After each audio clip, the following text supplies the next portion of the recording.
Hello Year 5 and Year 6, welcome to your online English lesson with me, Mr. Phillips. Hope you're doing all right. Quick disclaimer, we're not actually live right now, it's a pre-recorded video, but I am live in the chat if you're watching the premiere of this at the right time at 2:30. So if you've got any questions or anything like that, then pop them in the chat for me. If you're working today and a parent's got social media, then feel free to take some pictures of what you're doing and of you working and use the hashtag St. Anne's Live, or if you're on Twitter, use St. Anne's Rainhill as our handle to tag us in anything that you're doing. Any work that you've done today that you want to send to us to have a little look, you can send it to RSA, which stands for Rainhill St. Anne's, year6@3-saints.org.uk. So these little online English lessons are just a little bit extra for you to be doing alongside your paper pack, where we can come on a Monday, Tuesday, Wednesday and Thursday, have a little bit of a chat about everything English. On a Monday and a Wednesday, we're looking at writing, and then on a Tuesday and a Thursday, we're looking at reading. You're going to need some paper and something to write with, okay? Hope you guys are all having a good time and you're all coping well with being off. This is just a nice way that we can kind of like interact as well, isn't it? So, if you've been watching the Year 1 and Year 2 one and the Year 3 and Year 4 one, Year 5 and 6, you might be thinking, wow, it's like Invasion of the Body Snatchers. That's not normally what Mr. Phillips is like. Well, I've saved that for you. It's going to be in this one, the Year 5 and the Year 6 one, that we're doing lots of quick-fire questions and writing paragraphs and paragraphs and making sure we're getting the most amazing writing ever. Okay, we're going to start off with a bit of a spag starter, just to get our brains back into the swing of it. So, have a little look at this sentence that I put on the board. It says, Sarah wanted a new football for Christmas, but she knew it would not happen. Very relatable. And then along on the side here, I've put lots of different types of word classes. All the ones I think you're going to need for this. Some of you will probably know what's coming already. Noun, verb, adjective, adverb, preposition, conjunction, determiner, modal verb, and a pronoun. I'm going to quickly move to the other side of the board, shuffle, shuffle, shuffle, while I explain what each of these are. So, your noun, it's your naming words, your things, your people, and your places. Your verbs are your actions, your doing words. Adjectives are you describing words of the noun. Yeah, you describe a noun. Your adverbs describe the action, describe the verb. Preposition is your relationship language, show the relationship between two things. Generally, we look at the relationship in position, but it can also be in time and other things. I often think of, tell my class to think of a ball and a box. The ball can be in the box, so in is a preposition. The ball can be on top of the box, so on top is a preposition. The ball can be going around the box, so around is a preposition. So that's prepositional language. Conjunction is a word that joins. Conjunction joins together two clauses. Determiner is a word that comes before a noun to determine which noun exactly. So a pen, is the determiner. The pen, my pen, one pen. All those words are all determiners. You've got quantifiers and articles and things like that. Modal verbs are your words that show the possibility of something happening. Might, should, could, would, will. Those are your modal verbs. And then your pronouns, your words that replace other nouns to avoid repetition. So rather than saying Sarah wanted a football because Sarah likes football, it could be Sarah wanted a new football because she likes football, or she likes it, if we're going to use two pronouns, and they can replace names of people or things or places. Okay? So, now I've had a quick refresh of that, have a look at that sentence again. Shuffle, shuffle, shuffle. Wow. Can you label every single one of these words as one of the word classes? Pause the video, see if you can do that, and then we'll have a little look at the answer. If you're not sure, then just keep watching. I will go through all the answers with you now. Okay? So, Sarah wanted a new football for Christmas, but she knew it would not happen. Well, Sarah, it's a name. It's the name of a person, so it's got to be a noun. It's a proper noun. Those of you who really know your nouns would be starting with a capital letter. Obviously, it's the start of a sentence, so it starts with a capital letter anyway. But even if it was somewhere else, it would still start with a capital letter because it's a proper noun, a specific person. Wanted. Well, in this sense, wanted is the verb, it's the action, it's the verb to want something. It's past tense of want. So in this one, it's a verb. subject and verb. Now we've got this little string of words, a new football, okay? And they all link together in some way. So, well, it's not an action, it's not a naming word, it's certainly not an adjective, it doesn't describe the football, it tells you which football. It's an article, which means it's a determiner. It's not Sarah wanted my new football, because that's a very different sentence. It's Sarah wanted a new football. If we know this is a determiner, we know that very close behind it is going to be a noun. Well, the noun there, it's football. It's the thing of football, the actual object. Now, I harp on about this to my year sixes all the time. A determiner is followed by a noun unless there is something splitting them. And there's only one thing that can split them. It's an adjective, a word to describe that noun. Determiner, adjective, noun. Now we've got the word for, and some of you might be screaming at your screens, it's a coordinating conjunction, because we know that in fanboys there's F, which stands for coordinating, for for, which is a coordinating conjunction. But in this sense, for isn't splitting two main clauses. Sarah wanted a new football kind of makes sense by itself, but Christmas, but she knew it would not happen, doesn't make sense by itself. It's not a main clause. So for here isn't a coordinating conjunction. For here is a preposition because it's showing us the relationship between football and Christmas. She wanted a football for Christmas, okay? Now, for is quite a tricky one in that sense, so it's always good to remember that for is a preposition if it's not being used as a conjunction. Christmas, capital letter, proper noun, it's a name of a specific event. But it's a conjunction. It's joining together two main clauses, which makes it a coordinating conjunction. Remember, all your fanboys, for, and, nor, but, or, yet, so, they're all your coordinate conjunctions that join together two main clauses. She. Well, she's not a name. It's a word that replaces the name to avoid repetition. So she is referencing Sarah, so it's a pronoun. It's not a name, it's a pronoun. She knew. Well, knew is a verb. To know is the action of knowing. So verb there. It. Now, it is another pronoun, but this one's a little bit tricky because it here doesn't replace a specific noun that we've already used. It here just summarises the event of getting the football. So she knew it would never happen. Her getting the football would never happen. So it there is a pronoun that replaces the entire phrase of getting the football. Would. Would here is an example of a modal verb, a verb that shows us possibility, like will, or should, or could, or might. She would, it would happen. Okay, well here, it's altered though. Happen is the verb. It would happen. The action of happening. But here, we use not to alter this verb. That means it's an adverb. The use of not gives us more information about the verb not happening. So there you go. If there's any that you didn't realise on there, have a little look at them now, see how they work on the sentence. And then maybe next time you'll be able to spot them in the sentence. Yeah? That's something you've got to look forward to, year 5. I love this game, giving you massive sentences and saying, right, what are all the word classes? So it's good to get a bit of practice in there. Right, that was just a bit of a spag start to get started.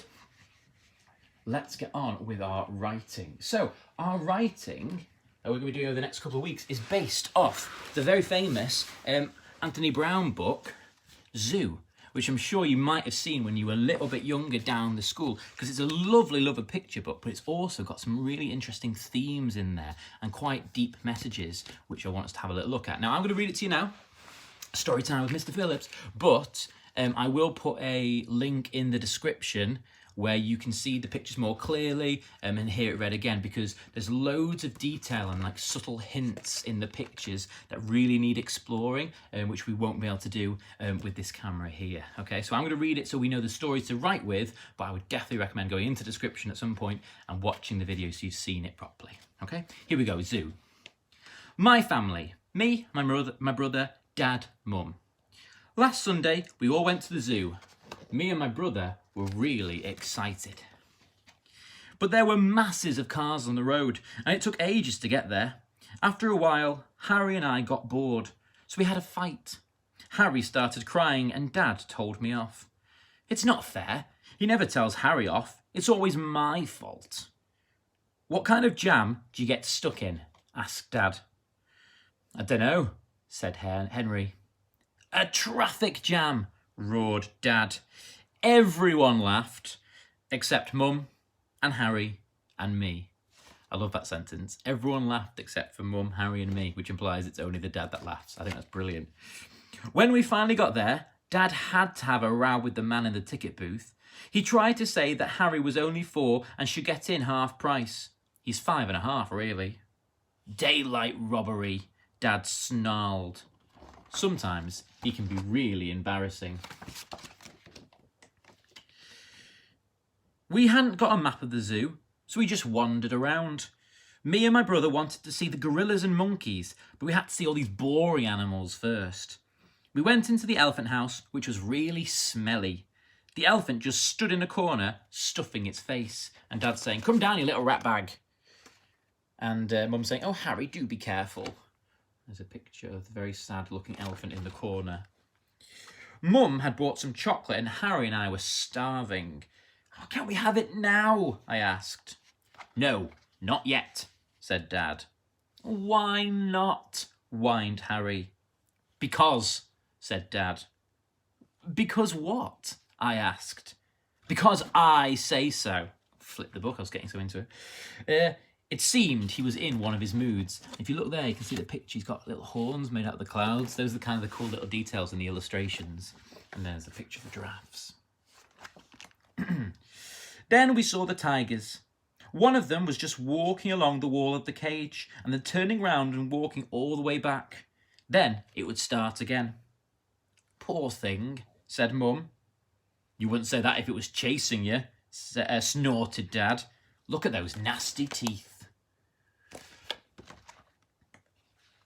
Harry and I were getting really hungry now. "Can't we have lunch now?" I asked. "We've only just got here," said Mum. It seemed like we'd been there for hours.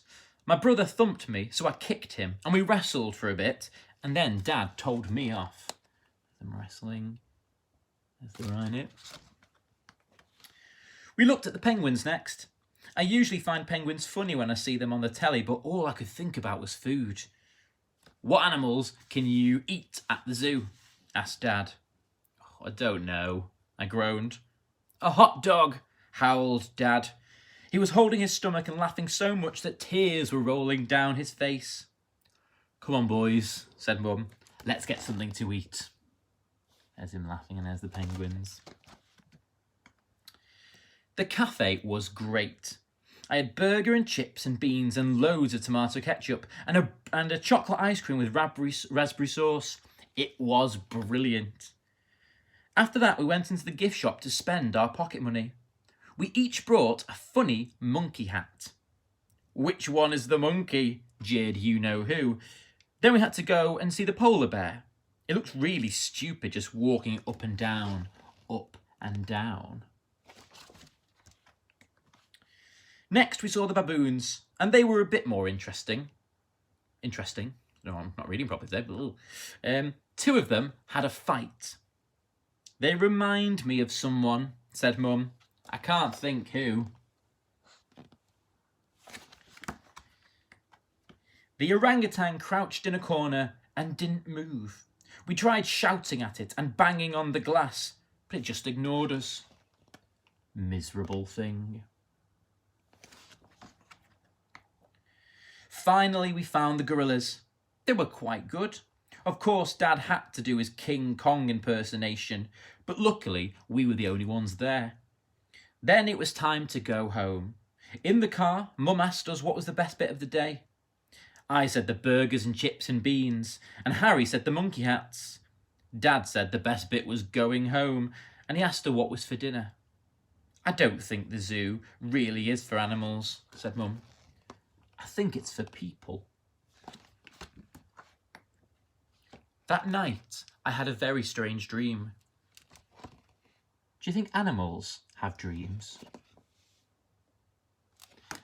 And that's the end. So it's a lovely book, but it's got some really, really important messages in there. Now, the book's not anti-zoo, but it does try and make us think, what is the point of a zoo? Because the children weren't enjoying it at all, because the animals weren't, alive and engaging and, full of spirit. And of course they wouldn't be, because they're not in their natural habitat. So, while zoos do important work about conservation and things like that, the book really gets us to question, what is the point of a zoo? Who is it for? Is it for animals, or is it really for humans? So it's a really, really good book in that way. And we're going to do some writing on it. We're going to retell the story, because Anthony Browne has written this for a younger audience, and we're going to try and upscale it so it's a little bit more detailed for a Year 5 and a Year 6 audience. So we're just going to focus on the very first page today, which is us getting ready to go to the zoo. There's essentially 8 plot points of this story that we're going to write. Getting ready, the trip, the first few animals, getting hungry and including the fight, more animals, gorilla, going home, the dream. So there's 8 different plot points, and we're just going to do the first one today. Just plot point 1, which is getting ready. So I don't want anyone to go on to, in your writing, the trip. We're just getting ready today. And in this paragraph, because each plot point is going to be a paragraph, this plot point, I'm going to give you 3 challenges that I want you to try and get into your writing. So the first one, I'll explain each of them in a second, is something called pathetic fallacy. Pathetic fallacy. And that one is when we use inanimate objects to portray human emotions or thoughts. Now, it's not personification where we make an inanimate object behave like a human. It's when the object is reflecting the human's emotions and thoughts. In primary school, we really only look at this in terms of the weather. So when the weather is reflecting the mood or the thoughts of the characters. So if you think about in a cartoon, a character starts to cry, the clouds zip in and it starts raining. That's pathetic fallacy. If you think about an evil genius going ha ha ha ha, and then lightning strikes, that's pathetic fallacy, because the weather is mirroring and reflecting the emotions and the tone and the thoughts of the characters. So I want us to try and get that in today.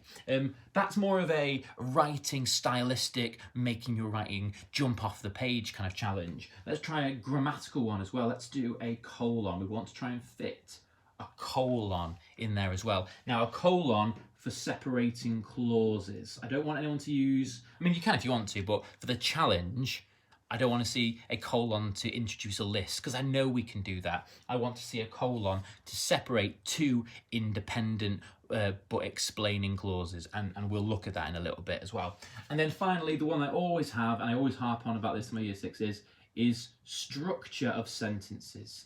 I want a variety of structure of sentences. Some short, some long, some just a main clause, some with a subordinate clause at the beginning embedded at the end, some with 2 main clauses and some parenthesis and a subordinating conjunction. They should all be structured in lots of different ways. I don't want the same type of sentences coming up again and again and again and again, okay?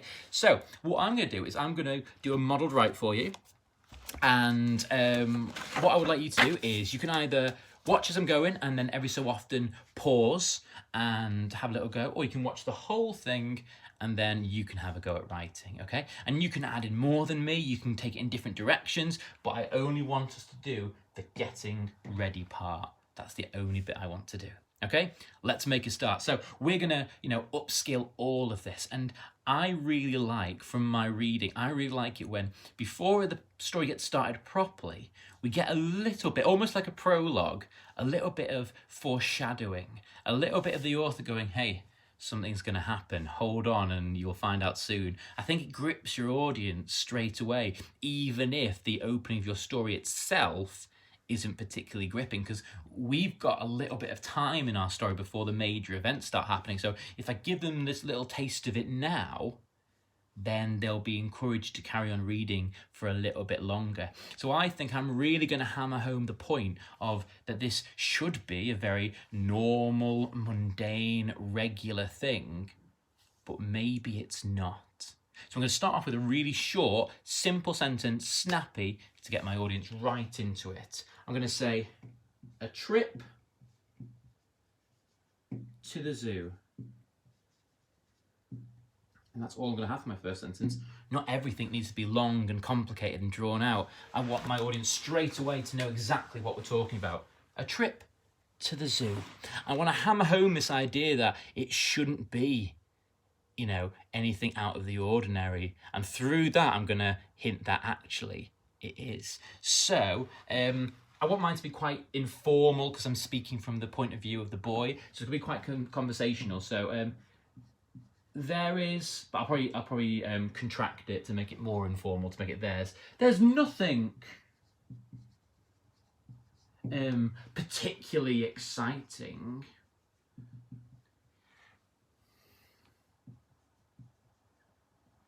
Checking my spelling. Exciting.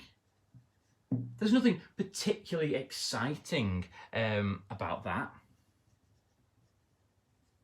And then I might add on a very informal technique and do a question tag. Is there? A rhetorical question to get my audience engaged straight away. A trip to the zoo. There's nothing particularly exciting about that. Is there? And then I might use this power of 3 repetition just to show that I'm being really stylistic. I don't need theirs again because I'm being quite informal, so I might just go straight with nothing gripping or exciting. Nothing gripping or, oh no, I've already used exciting. Gripping or unusual. Nothing, so I want to repeat it 3 times. Nothing. I could use a hyphenated adjective and go maybe story-worthy. Yeah, nothing. I'm going to start a new line just because I'll run out of space there. Nothing story-worthy, and that needs to be hyphenated because otherwise it wouldn't make sense. It'd be nothing story-worthy, which doesn't make sense. So that's my power of 3 repetition. There's nothing particularly exciting about that, is there? Nothing gripping or unusual, nothing story-worthy. Now I want one more sentence just to finish that introduction off. That kind of leads my audience going, oh, maybe there is. Now what I don't want to do is slam them over the head with exposition and be like, but I was wrong. Or like, but the day was awful, and give the story away straight away. I want to hint at it. Subtlety is the key, isn't it? So I'm going to put something like, that's what I thought too. And through that, I've not actually said that anything bad does happen. I've just said, well, that's what I thought as well, ... And the audience is like, well, why? Is your mind being changed? Why is that? So there, I've got a nice little introduction before I start my story properly. So it is almost like a prologue paragraph. So actually, I'm going to start a brand new paragraph now when my story kicks in. In there, I've already used lots of different sentence structures, some short, some long, question tags, but I'm going to keep that going through my writing. Now, I'm going to start setting the scene now for our proper story. And I think, weather is a good way to start setting the scene. So it's possibly an idea to get our pathetic fallacy in now. So I want the weather to reflect the mood and the tone of the story, but it's still the beginning of the story, so nothing's really happened yet. So what I'm going to have to do is have the weather almost foreshadowing that something bad is going to happen. So maybe I can have the weather being nervous about starting the day, or I can have the weather reflecting zoos and things like that. So possibly I could have the sun being a little bit hidden or just being low in the sky, and kind of suggest that this was because they were nervous to start the day. And that way I am using pathetic fallacy, but I'm also putting it hand in hand with personification, because I'm making the sun have human-like qualities. So I'm kind of doing both there at the same time. So I could start my new paragraph with, misaligned and indent, the sun hung low. And hanging low, it just means it's lower in the sky. The sun hung low in the sky.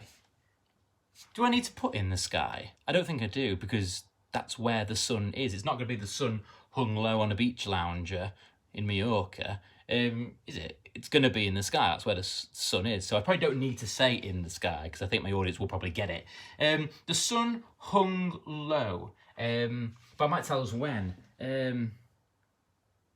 That Saturday morning. Rather than saying one Saturday morning, I'm going to say that Saturday morning, because that becomes a lot more definitive. It's like, you know, this Saturday morning, that Saturday morning. The sun hung low that Saturday morning, as if, so I'm making a simile here, simile, personification and pathetic fallacy. It's good, isn't it? What a good sentence. The sun hung low that Saturday morning, as if it were nervous to start the day. So I'm foreshadowing that this day might not go as planned. Actually, I've used a bit of subjunctive form there, and I think that's probably too formal for this type of writing, if I were or if it were. So, as if it felt nervous to start the day.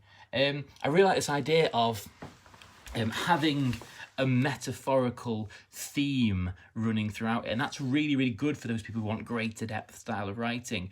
When I'm doing these metaphors and this figurative language, if I have a theme for it to latch onto, then it makes it all a bit more cohesive. So, for example, I'm going to aim all my metaphors, similes, figurative language in this piece towards zoos and captivity and things like that. Because if I'm going, as fast as lightning, well, that's not as effective in this piece as fast as a cheetah, because this piece is about zoos and animals. If I say, you know, Dad was as loud as an explosion, it's not very good in the first place, but, you know, it's more effective, you know, he was as loud as a lion, because it links back to what we're doing. And having that theme behind your figurative language is really, really key to having a more cohesive piece. So I want to do that lots, because I'm thinking now I'm going to talk about the shadows, and I can link that in to say that they were like cage bars across the grass, which is really, really cool. Actually, I won't say they're like cage bars, because we've already done a simile. I'm going to say that they are cage bars, which is a metaphor. So let's do that now.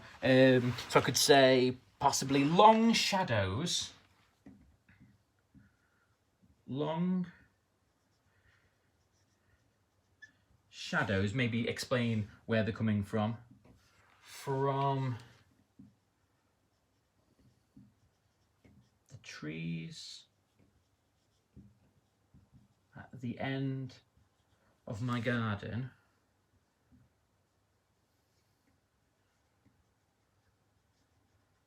Formed.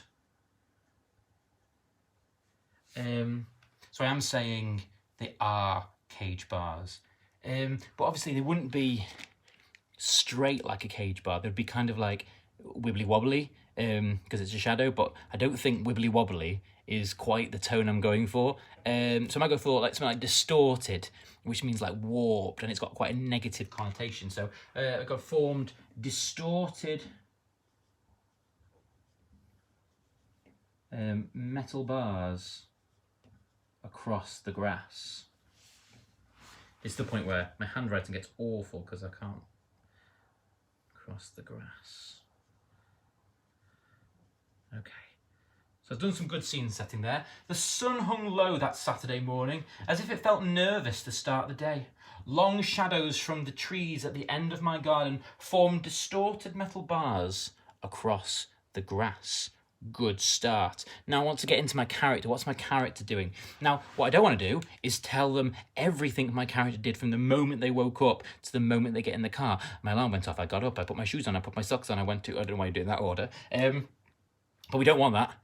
I'm going to pick one thing that I think exemplifies something about my character, that will give us a sense of where he is in his morning routine, which we then can move on from. So possibly putting his shoes on, okay? That tells us that he's just got up and he's getting dressed, but without us having to say all of that. So I'll make it more interesting because I'll have him struggling with the shoes. I was struggling, maybe use a bit of alliteration, struggling to squeeze on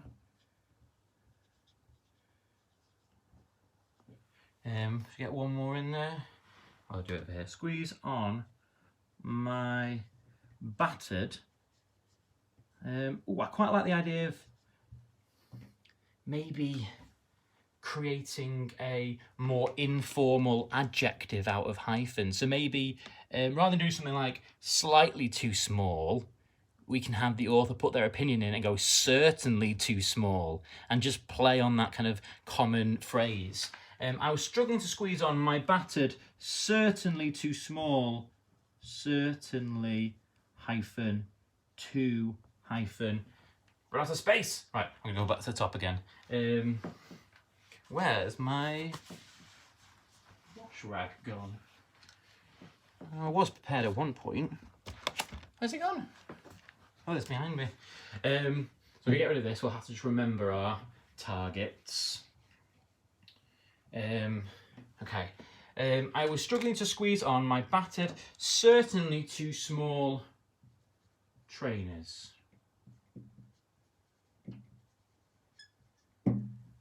Now, actually, that sentence at the moment doesn't really add anything. It doesn't tell me anything. I was struggling to squeeze on my battered, certainly too small trainers.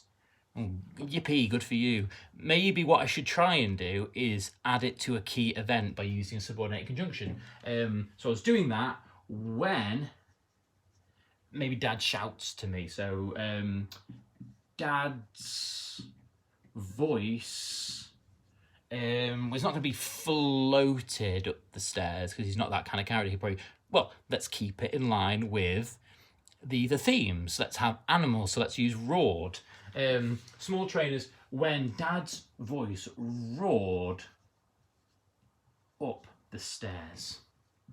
Let's use a little bit of dialogue. Remember, use dialogue sparingly. Don't overkill it with dialogue. 1 or 2 pieces is absolutely fine per paragraph, if that. If you're going to use dialogue, it must advance the character or it must advance the plot. If it's just, hi, how are you? Cut it, don't do it. So let's try and set character first of all. So new speech, new line. Maybe we say, come on. What did he call him in the book? I actually think he called the brother it, but we could probably steal it. You little rat bag. There we go, that sets character, doesn't it? Come on, you little rat bag. He screamed. Now, I'm going to show you something that you have to be very, very careful about. I'm going to add on a contradicting adverb. Affectionately. Not quite sure that's the spelling. Come on, you little rat bag, he screamed affectionately. Now, in the wrong context, someone might go, well, they obviously don't know what affectionately means, because affectionately means loving and caring, and obviously he's not doing it. I've put it there as a little bit of a joke from the main character, and I think I can do it in this piece because we're talking from his point of view. We've already shown that it's informal, so little jokes like this, almost like Diary of the Wimpy Kid style, kind of work here. You've got to be really careful where you use that. Come on, you little rat bag, he screamed affectionately. So it's quite a nice little a joke to the audience. Maybe get a move on, or we'll go without you. Get a move on, or we'll go without you.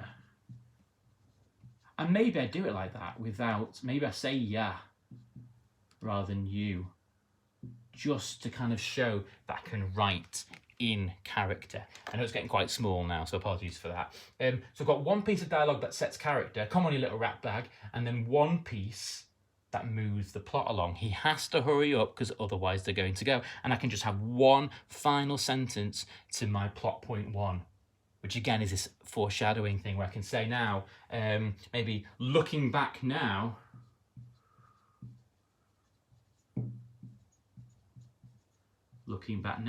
comma, I wish they had. And that hints that something bad is going to happen at the zoo. Well, there we go. So we've written our first, I'm going to try and just separate it with this red line that no one can ever see on the videos. There you go. We've written our first plot point about the getting ready. Let's have a little read through. A trip to the zoo. There's nothing particularly exciting about that, is there? Nothing gripping or unusual. Nothing story-worthy. That's what I thought too. The sun hung low that Saturday morning, as if it felt nervous to start the day. Long shadows from the trees at the end of my garden formed distorted metal bars across the grass.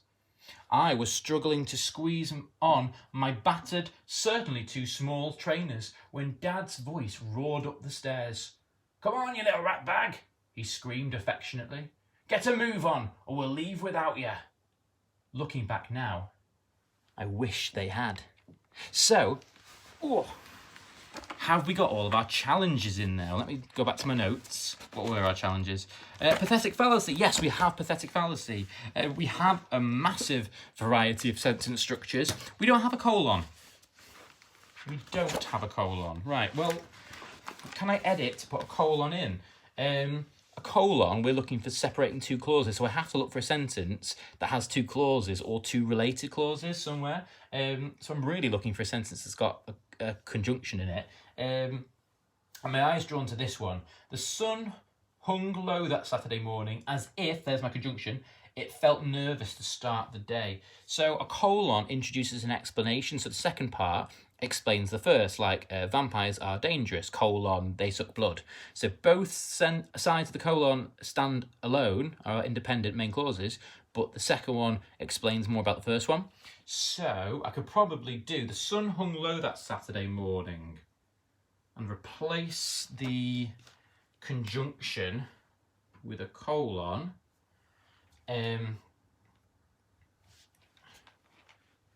Maybe I could have it rather than being so definitive and say it felt, it seemed almost nervous to start the day. There we go. Now I've edited and put a colon in as well. So there's my, have a quick look at it, pause it there if you want. There's my model. I would like you to have a go at writing just the first bit of our rewrite. So it's literally only rewriting that page, that first plot point of getting ready to go to the zoo. Don't move on to going to the zoo. We'll do that on Wednesday. Okay, don't forget, you can send me your work at that email address. If you've enjoyed it, tag me, hashtag it, let me know what you've been doing today. Okay, I'll see you guys tomorrow for a little bit of reading. Bye.